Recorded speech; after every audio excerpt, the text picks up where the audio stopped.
Hi, welcome to యోగ సూత్ర.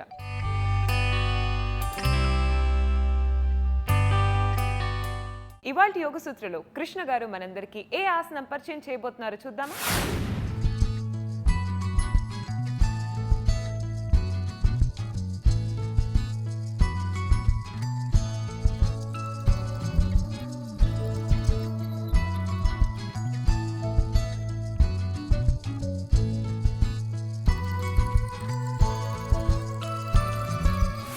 నమస్తే. యోగా సూత్రాలో ఈరోజు చేసే ఆసనం పేరు అర్ధపద్మ వశిష్ఠాసనము.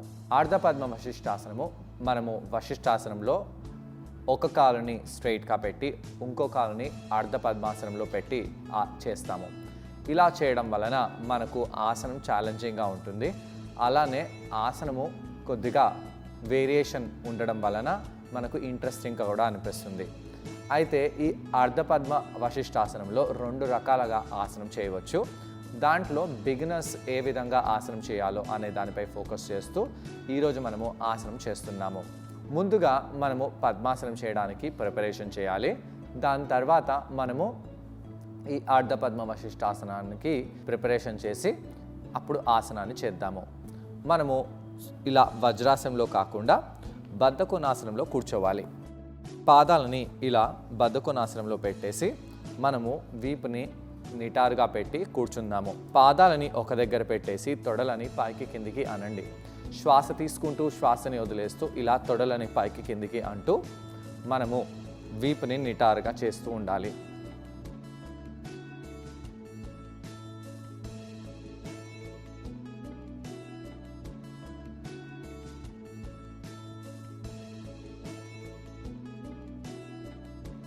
ఈ విధంగా తొడలని బాగా కదిలించిన తర్వాత మనము హిండోలాసనం చేయాలి. ఈ విధంగా కాళ్ళని ఎందుకు కదిలించాలి? ఇలా కాళ్ళని కదిలించడం వలన తొడల మధ్యలో కాళ్ళల్లో ఉన్న కండరాలన్నీ ఫ్రీగా అయిపోతాయి. నడుములో ఉన్న కండరాలు కూడా ఫ్రీగా అయిపోతాయి. ఈ విధంగా చేతులని బంధించి మనము కాళ్ళని ఇలా right to left, left to right అంటూ ఉండాలి.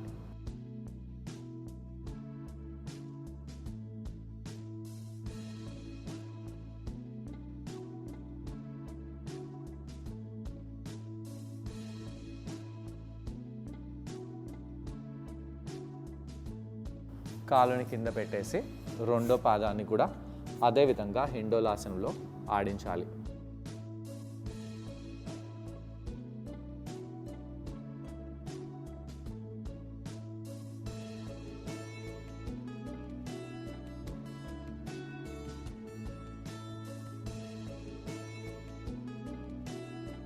దాని తర్వాత కాలుని కింద పెట్టేసేయండి.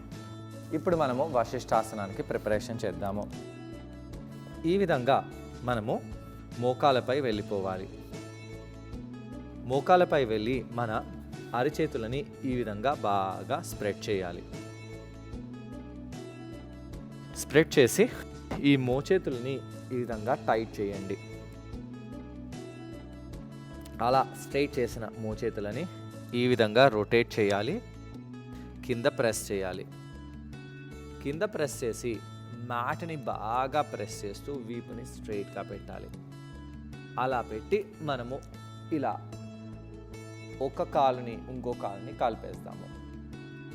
కలిపేసి ఈ విధంగా టర్న్ అవ్వాలి. ఈ విధంగా మోకాళ్ళపై వచ్చేసేయండి. ఈ చేతిని కూడా సైడ్లో పెట్టేసి కింద ప్రెస్ చేయండి. ఈ యొక్క భుజము మోచేతికి ఇంకా అరిచేతికి ఒక లైన్లో ఉండాలి. చాలామంది వ్యక్తులు ఇలా చేయమన్నప్పుడు చేతిని ఇలా పెట్టేసి ఇలా చేస్తూ ఉంటారు. ఇలా చేయడం వలన ఈ భుజం జాయింట్ నుంచి బయటికి వచ్చే ఛాన్స్ ఉంది. అలా చేయకూడదు. ఈ విధంగా ఒకదానిపై ఒకటి పెట్టాలి. పెట్టి మనము ఇలా సైడ్లో బెండ్ అవ్వాలి. మళ్ళీ అదే విధంగా ఎడమ చేతిని కూడా కింద పెట్టేసి ఇలా ఛాతీని ఓపెన్ చేయండి. ఇలా చేసిన తర్వాత మనము మన కుడి పాదాన్ని ఇలా స్ట్రెచ్ చేద్దాము. శ్వాస తీసుకుంటూ శ్వాసని వదిలేస్తూ ఇక్కడ అలానే ఉండండి. వెయిట్ అంతా చేతిపై ఉండేలాగా చూసుకోవాలి. ఇలా ఉంటూ ఈ యొక్క మోకాల్ని పైకి లేపుదాము, కిందికి తీసుకొని వచ్చేయండి. మళ్ళీ పైకి లేపండి, కిందికి తెచ్చేయండి. ఈ యొక్క ఎడమ కాలుని లోపల వైపు చేసి ఈ విధంగా భుజాన్ని ఒకదానిపై ఒకటి పెట్టేసి ఇలా పైకి వచ్చేద్దాము. దాని తర్వాత కిందికి వచ్చేసేయండి. అదే ఆసనాన్ని మనము రెండో వైపు కూడా చేద్దాము. శ్వాస తీసుకుంటూ శ్వాసను వదిలేస్తూ ఈ విధంగా కుడి చేతిని కింద పెట్టేసి రెండు మోకాలని ఒక లైన్లో తెచ్చేసి ఇలా ఉండండి. ఈ కాలుని ముందు కూడా పెట్టవచ్చు, లేదా సూటిగా కూడా చేయవచ్చు. ఎన్నో వేరియేషన్స్ ఉన్నాయి. అలా పెట్టి నెమ్మదిగా వేరే కాలుని పైకి లేపండి, కిందికి వచ్చేయండి. భుజము అరిచెయ్యి రెండు ఒక లైన్లో ఉండేలాగా చూసి ఈ ఆసనాన్ని చేయాలి. కిందికి వచ్చేయండి. ఈ విధంగా 2-3 సార్లు చేసిన తర్వాత మనము పూర్ణ వశిష్ఠాసనం చేద్దాము. ఇలా చేయవచ్చు, ఇలా కూడా వశిష్ఠాసనం అని అంటాము. ఇలా కొంత సమయం పాటు ఉండి చేతుల్ని కింద పెట్టేయండి. ఈ స్టేజ్లో వెళ్ళాలంటే మన భుజాలు చాలా స్ట్రాంగ్గా ఉండాలి కదా. అయితే బిగినర్స్ ఈ ఆసనం ఎలా చేయగలుగుతారో దాని గురించి మనము ఈ పద్మ వశిష్ఠాసనం చేస్తున్నాము. అడ్వాన్స్ లెవెల్ వాళ్ళు చేసే అర్ధపద్మ వశిష్ఠాసనం వేరే ఉంటుంది. అది చాలా కష్టంగా ఉంటుంది. ఈ వశిష్ఠాసనం కంటే కూడా కష్టంగా ఉంటుంది. కానీ బిగినర్స్ ఏ విధంగా సపోర్ట్ తీసుకొని ఈ ఆసనాన్ని చేయగలుగుతారో చూద్దాము. అదేవిధంగా రెండో వైపు కూడా చూడండి. ఇలా కాళ్ళని ఎటు అంటే అటు పెట్టేసి మీరు వశిష్ఠాసనంలో బ్యాలెన్స్ చేయవచ్చు. కిందికి వచ్చేయండి. శ్వాస తీసుకుని శ్వాసని వదిలేయండి. ఈ ఆసనాన్ని చేసినప్పుడు ముఖ్యంగా పొట్ట సైడ్ భాగాలపై చాలా ప్రెషర్ పడుతుంది. గురుత్వాకర్షణ శక్తి మన పొట్టపై బాగా పడేలాగా చూస్తూ మనం ఆసనం చేసినట్టయితే మన పొట్ట ఇంకా సైడ్ భాగాలలో ఉండే కండరాలు దీంతో బాగా దృఢంగా బలంగా తయారవుతాయి. అలానే పొట్ట ఏరియాలో ఉన్న కొవ్వు పదార్థం కూడా తగ్గుతుంది. ఇప్పుడు మనము అర్ధపద్మ వశిష్ఠాసనం చేయబోతున్నాము. ఇలా ఒక్క కాలుని పద్మాసనంలో పెట్టాలి. పెట్టేసి ఈ విధంగా వేరే కాలుని కింద పెట్టి మనము అర్ధపద్మ వశిష్ఠాసనం చేయవచ్చు. అయితే ఇక్కడ మనము మోకాల్ని కింద పెడుతున్నాము సపోర్ట్ గురించి. ఇక్కడ మనకు ఇంకొద్దిగా కష్టంగా ఉండడానికి లేదా సులభంగా ఉండడానికి బ్లాక్ని కూడా పెట్టి ఈ యొక్క వశిష్ఠాసనం చేయవచ్చు. అయితే ఇక్కడ కొద్దిగా జాగ్రత్తగా ఉండాల్సింది ఏంటంటే ఈ బ్లాక్ కొద్దిగా కష్టంగా ఉంటుంది కాబట్టి మోకాల్ని బ్లాక్పై కంప్లీట్గా ప్రెస్ చేయకూడదు. అయితే బ్లాక్ ఇక్కడ మనకు ఏ విధంగా సహాయం చేస్తుంది చూడండి. అర్ధపద్మ వశిష్ఠాసనం ఈ విధంగా చేయాలి. ఈ విధంగా మీరు ఆసనంలో ఉండాలంటే కొద్దిగా కష్టపడతారు కాబట్టి ఇక్కడ బ్లాక్ ఉంది కాబట్టి బ్లాక్ కొంచెం సపోర్ట్ అనేది ఉంటుంది. ఈ విధంగా మనము అర్ధపద్మ వశిష్ఠాసనము చేస్తున్నాము కాబట్టి కొద్దిగా ఈజీగా ఉంది. ఏంటంటే ఇక్కడ మన మోకాలని కొద్దిగా జాగ్రత్తగా పెట్టుకొని ఈ ఆసనం చేయాలి. అలా చేసి నార్మల్గా రిలాక్స్ అయిపోండి. ఈ ఆసనం చేసినప్పుడు మనం శరీరం అంతా ఒక లైన్లో ఉండేలాగా చూసుకొని ఆసనం చేస్తే చాలా బాగుంటుంది. ఈ బ్లాక్స్ ప్లేస్లో మనము బోల్సర్ని ఇంకా బెడ్షీట్ని పెట్టి కూడా ఆసనం చేయవచ్చు. బెల్ట్ని కూడా యూస్ చేసి ఆసనం చేయవచ్చు. అది ఎలా చేస్తామో అనేది మనము వేరే ఎపిసోడ్లో చూసుకుందాం. ఈ ఆసనాన్ని ట్రై చేయడానికి కృష్ణ గారితో పాటు నేను కూడా జాయిన్ అవబోతున్నానండి. మా ఇద్దరిని చూసి ఈ ఆసనాన్ని మీరు కూడా ట్రై చేయండి. నమస్తే. ఈరోజు యోగా సూత్రాలు చేసే ఆసనం పేరు అర్ధపద్మ వశిష్ఠాసనము. వశిష్ఠాసనము మన శరీర సైడ్ భాగాలపై బాగా ప్రభావం చూపిస్తుంది. పొట్టలో ఉండే కొవ్వు అలానే సైడ్ భాగాలలో ఉండే కొవ్వు బాగా తగ్గుతుంది. కాబట్టి ఈ ఆసనం చేసేటప్పుడు మనము కొన్ని జాగ్రత్తలు తీసుకొని చేస్తే చాలా మంచిది. ఈ ఆసనము మన శరీర సైడ్ భాగం కంప్లీట్గా పనిచేస్తుంది. అయితే ఇక్కడ మనము అర్ధ పద్మంలో ఒక కాలుని పెట్టి ఈ ఆసనం చేస్తున్నాము. బిగినర్స్ ఏ విధంగా అర్ధ పద్మ వశిష్టాసనం చేయగలుగుతారో ఈ ఎపిసోడ్లో తెలుసుకుంటున్నాము. ముందుగా పద్మాసనం ప్రిపరేషన్ చేద్దాము. దాని తర్వాత వశిష్టాసనం ప్రిపరేషన్ చేసి ఎలా చేయాలో చూద్దాము. కాళ్ళని బద్ధకోణాసనంలో పెట్టండి. బద్ధకోణాసనంలో పెట్టి కాళ్ళని బాగా ఆడించండి. ఇంతకుముందు చర్చించినట్టుగా బద్ధకోణాసనము అన్ని ఏజ్ వాళ్ళు చేయవచ్చు. అలానే బద్ధకోణాసనము ఎటువంటి హెల్త్ ఇష్యూ ఉన్నా కాంప్లికేషన్స్ అనేవి కలగవు. కాబట్టి ఈ ఆసనం బాగా చేయవచ్చు.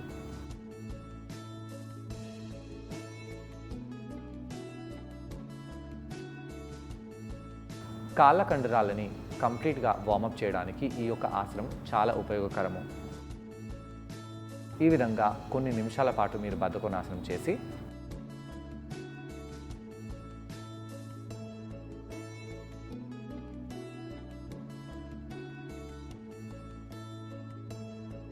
దాని తర్వాత కుడికాలుని మీరు హిండోలాసనంలో పెట్టండి. కుడికాలుని హిండోలాసనంలో తీసుకెళ్ళి కుడికాలుని కుడి నుంచి ఎడమవైపు, ఎడమ నుంచి కుడివైపు చేస్తూ ఉండాలి. తలని ఊపకుండా వీపుని నిటారుగా పెట్టేసి కేవలం కాలునే మీరు కుడి నుంచి ఎడమవైపు, ఎడమ నుంచి కుడివైపు చేస్తూ ఉండాలి.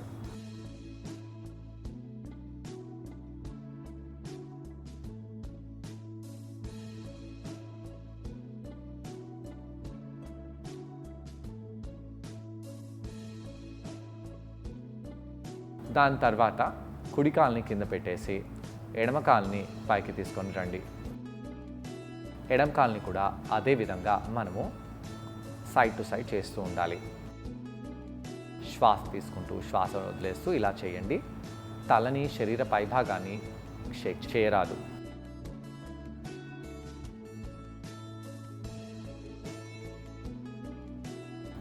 ఇలా కొంత సమయం పాటు మీరు చేసిన తర్వాత కాలుని కింద పెట్టేసేయండి. ఇక మనము మోకాళ్ళపై వెళ్తాము. మోకాళ్ళపై వెళ్ళి కుడి చేతిని ఇలా కింద పెట్టండి. అలా పెట్టేసి శరీరాన్ని ఇలా స్ట్రెచ్ చేయండి. ఇలా కుడి చేతిపై ఎలా ప్రభావం పడుతుందో గమనిస్తూ ఉండండి. భుజాన్ని మణికట్టుపై పెట్టాలి. శ్వాస తీసుకుంటూ శ్వాసని వదిలేసి ఒకవేళ ఈ ఒక మోకాల్ని పైకి చేసి కూడా ఇలా కంప్లీట్గా స్ట్రైట్గా అవ్వండి. మన మణికట్టు పై భుజం వెయిట్ మొత్తం పడేలాగా చూస్తూ ఈ ఆసనాన్ని చేయాలి.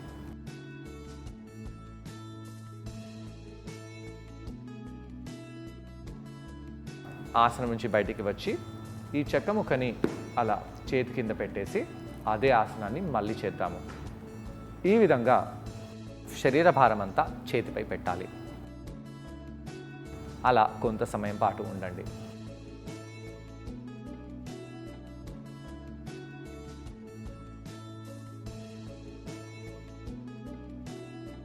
ఇప్పుడు మన కుడి కాలుని కంప్లీట్గా స్ట్రైట్ చేసేయండి.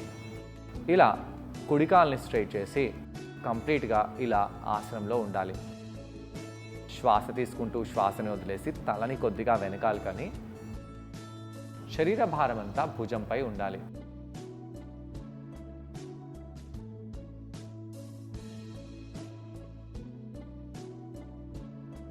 కిందికి వచ్చేయండి. మరి ఒకసారి ఈ విధంగా పృష్ఠభాగాలను పైకి చేస్తూ ఇలా ఆసనంలో ఉండాలి. కిందికి వచ్చేసేయండి. రెండో వైపు కూడా అదే చేద్దాము. ఒకవేళ మనకు బ్లాక్ ఉపయోగించాలని లేకపోతే పృష్ఠభాగాలని ముందుకు చేస్తూ భుజాన్ని చేతిపై పెట్టేసి ఇలా ఉండండి. శరీరం అంతా ఒక లైన్లో ఉండాలి. ఇక మనము ఆ ఎడమ కాలుని సూటిగా చేసి చెయ్యి ఇంకా కాలు ఒక లైన్లో ఉండేలాగా పెట్టేసి మనము ఆసనంలో ఉండాలి.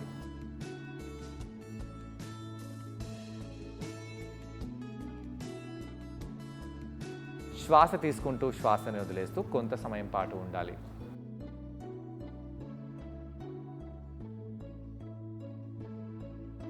పృష్ఠ భాగాలని ఇంకా పైకి లేపండి. ఆ యాంకిల్ని టక్ చేయండి. అలా చేస్తూ కొంత సమయం పాటు ఆసనంలో ఉండి కిందికి వచ్చేయండి. ఇక మనము ఎడమ కాలుని పద్మాసనంలో పెట్టాలి. అలా పెట్టి కుడి పాదాన్ని బాగా మ్యాట్పై పెట్టేసి ఆ మోకాలు కింద ఇలా సపోర్ట్ తీసుకోవచ్చు. ఈ విధంగా అర్ధపద్మ వశిష్టాసనం చేయాలి. ఇది కొద్దిగా ఈజీగా కావడానికి ఈ మోకాలు కింద బ్లాక్ని పెట్టి ఇంకా పైకి రావచ్చు. శ్వాస తీసుకుంటూ శ్వాసని వదిలేసి ఇక్కడ మనము ఈ అర్ధపద్మ వశిష్టాసనంలో ఉండాలి. నెమ్మదిగా కిందికి వచ్చేయండి. మోకాలని బ్లాక్పై పెట్టి ప్రెస్ చేయరాదు. మోకాల్ని జెంటల్గా ఇక్కడ బ్లాక్తో సపోర్ట్ చేస్తున్నాము. ఇదే విధంగా రెండో వైపు కూడా ఆసనం చేద్దాము. ఎటు వైపు అయితే మీరు బెండ్ అవుతున్నారో ఆ యొక్క కాల్నే పద్మాసనంలో తీసుకెళ్ళాలి. కుడి మోకాల్ని కింద పెట్టేసి ఎడమ పాదాన్ని మ్యాట్పై పెట్టండి. ఎడమ చేతిని నడుము దగ్గర పెట్టాలి. ఈ విధంగా వశిష్టాసనం చేయాలి. చేస్తూ నెమ్మదిగా మన కుడి పాదాన్ని ఈ విధంగా అర్ధపద్మాసనంలో కుడి కాలుని తీసుకెళ్ళండి.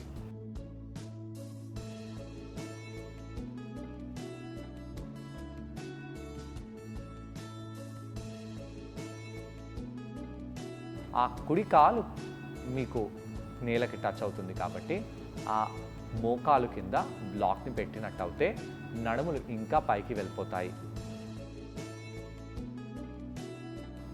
ఛాతీని కొంచెం వెనకాలకి చేయండి. శ్వాస తీసుకుంటూ శ్వాసని వదిలేసి ఇక్కడ ఆసనంలో ఉండండి. దాని తర్వాత నెమ్మదిగా కిందికి వచ్చేయండి. చూసారు కదండి, ఈ ఆసనం పేరు అర్ధపద్మ వశిష్టాసన. ఈ ఆసనాన్ని మనం బ్లాక్ సహాయంతో చేసాం. ఈ ఆసనం చేయడం వలన చేతులకు భుజాలకు చాలా మంచిది. భుజాల కండరాలు బాగా దృఢంగా బలంగా తయారవుతాయి. అలాగే స్పెషల్గా శరీర సైడ్ భాగం పైన చాలా మంచి ప్రభావం పడుతుంది. నడుం కండరాలపై ప్రభావం పడడంతో పాటు పొట్ట కండరాలపై కూడా మంచి ప్రభావం పడుతుంది. పొట్ట కండరాలు ఉన్న కొవ్వంతా కూడా కరిగిపోతుంది. మోకాళ్ళకి బ్లాక్ని సహాయానికి మనం పెడుతున్నాము. మోకాళ్ళ నొప్పులు తేయడానికి మనము బ్లాక్స్ని ఉపయోగించటం లేదు. వెయిట్ మొత్తం బ్లాక్స్పై పెట్టేస్తే మోకాళ్ళలో పెయిన్ తప్పకుండా వస్తుంది. కాబట్టి వెయిట్ అంతా మోకాలపైన పెట్టకుండా జాగ్రత్తగా మీరు ఆసనాన్ని చేయాలి. వశిష్టాసనంలో అందరికంటే ఇంపార్టెంట్గా ఈ భుజము మణికట్టు ఒక లైన్లో ఉండాలి. అలా లేని టైంలో మన భుజానికి ప్రమాదము. ఇలా కౌంటర్ చేయడం వలన చేతులు, భుజాల కండరాలు, అలాగే శరీర సైడ్ భాగంలో ఉన్న కండరాలు, నడుం కండరాలు ఇవన్నీ కూడా బాగా రిలాక్స్ అయిపోతాయి. ఇవాళ యోగ సూత్రలో కృష్ణ గారిని మనం అడగబోయే ప్రశ్న ఏంటంటే, ఈ ఆసనం చేసేటప్పుడు మనం అందరం ఎటువంటి జాగ్రత్తలు పాటించాలి? ఈ ప్రశ్నకు సమాధానం కృష్ణ గారిని అడిగి తెలుసుకుందాం. ఈ ఆసనం చేసేటప్పుడు ఎలాంటి జాగ్రత్తలు తీసుకోవాలి? ఎటువంటి పద్మాసనం చేసినా మోకాళ్ళ నొప్పులు వచ్చే ఛాన్స్ ఉంది. ఇక్కడ ఈ అర్ధపద్మ వశిష్టాసనంలో మోకాల్ని మనం చెక్కపై పెడుతున్నాము. చెక్కపై పెట్టి బరువంతా మోకాలపైన పెట్టేస్తే కంపల్సరిగా మోకాలు నొప్పి వస్తుంది. మోకాలు చిప్పకి డ్యామేజ్ అయ్యే ఛాన్స్ ఉంది. ఇక్కడ మోకాలుపై బరువు పెట్టమనట్లేదు. బరువు అంతా పొట్టపై ఎంగేజ్ చేసి మనం ఆసనం చేస్తున్నాము. కాబట్టి ఇది సేఫ్ ఆసనమే. ఈ ఆసనం చేసేటప్పుడు మనం భుజము ఇంకా అరిచెయ్యి ఒక లైన్లో ఉండాలి. ఒకవేళ అలా లేకపోతే ఈ భుజము మొత్తము జాయింట్ నుంచి బయటికి వచ్చేస్తుంది. అయితే వెయిట్ ఎక్కువగా ఉన్న వాళ్ళు చాలా జాగ్రత్తగా మీతో అయినంతగా నెమ్మదిగా వశిష్టాసనాలు చేస్తూ మన భుజాన్ని, వీపుని, నడుముని స్ట్రాంగ్ చేసుకోండి. దాని తర్వాత కంప్లీట్గా ఈ ఆసనాన్ని చేయవచ్చు. సో చూసారు కదండి, ఇవాళ యోగ సూత్రలో అర్ధపద్మ వశిష్టాసన. ఈ ఆసనాన్ని మీరందరూ తప్పకుండా ట్రై చేయండి. అలాగే దీనివల్ల వచ్చే బెనిఫిట్స్ని మీరు కూడా పొందండి. తిరిగి రేపటి ఎపిసోడ్లో మరో ఆసనంతో మరికొన్ని బెనిఫిట్స్తో మళ్ళీ కలుసుకుందాం. అంతవరకు stay fit and be healthy. Bye.